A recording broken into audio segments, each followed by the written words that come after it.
Hello বন্ধুরা, কেমন আছেন? আজকে আপনাদেরকে নিয়ে যাব আমি এমনই একটা জায়গা, যে জায়গা থেকে বীরভূম জেলার নামকরণ করা হয়েছিল, বা বীরভূম জেলার নাম কিভাবে হয়েছিল, কোথা থেকে হয়েছিল, এই ইতিহাস আপনারা অনেকেই হয়তো জানতেন না বা অনেকে জানেনও না। তো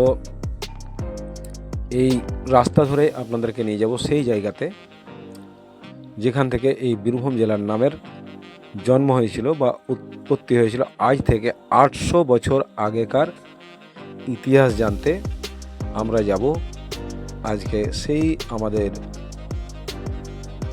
লক্ষ্যে। তাই সঙ্গে থাকুন শেষ পর্যন্ত। এই রাস্তাটা শুরু হয়েছে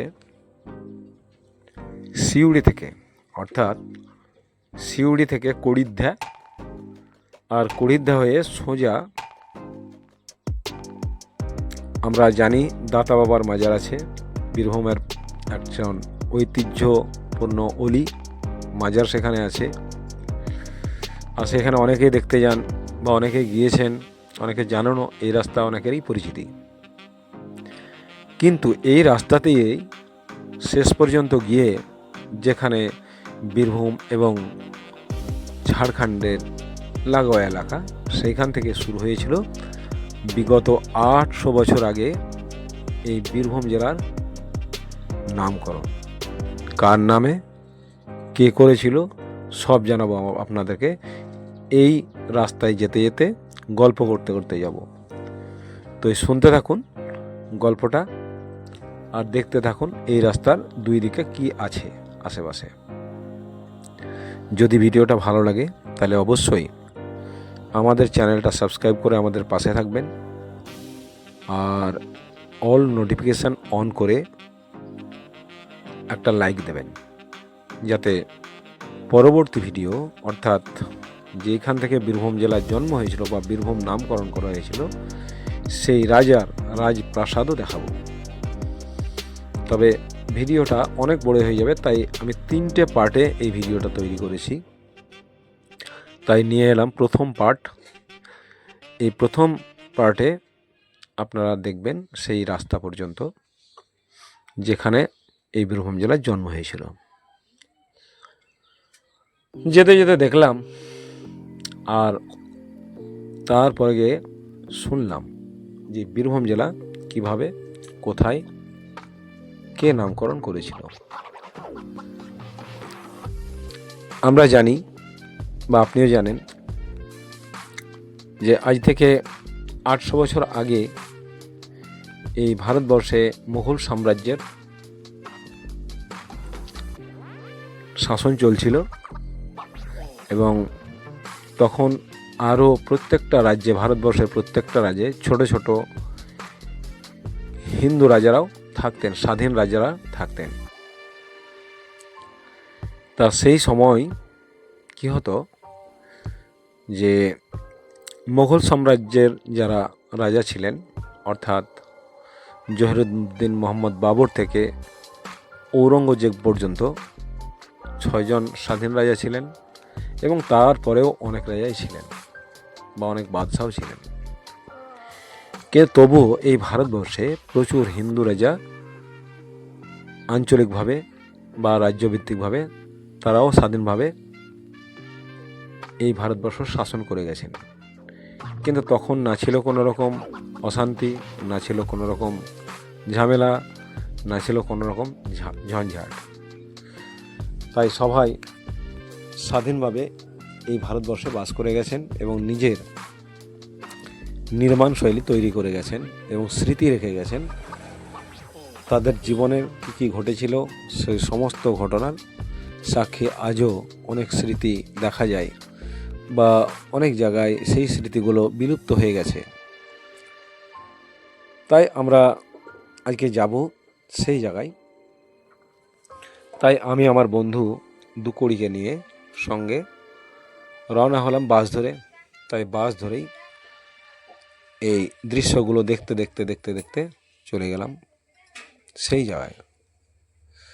আপনারা লাউজোড়ের নাম শুনেছেন, চন্দ্রপুর থানার নাম শুনেছেন।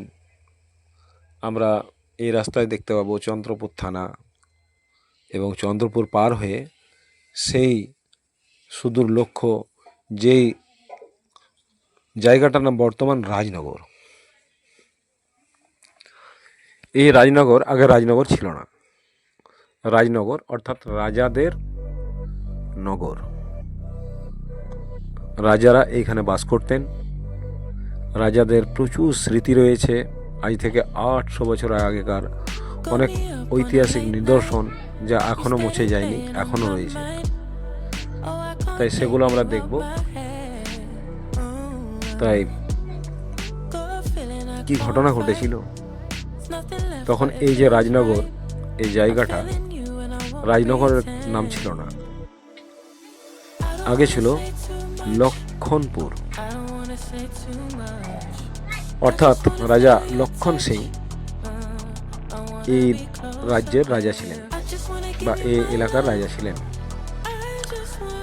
আর তারই বংশে রাজাদেরকে বীর উপাধি দেওয়া হতো।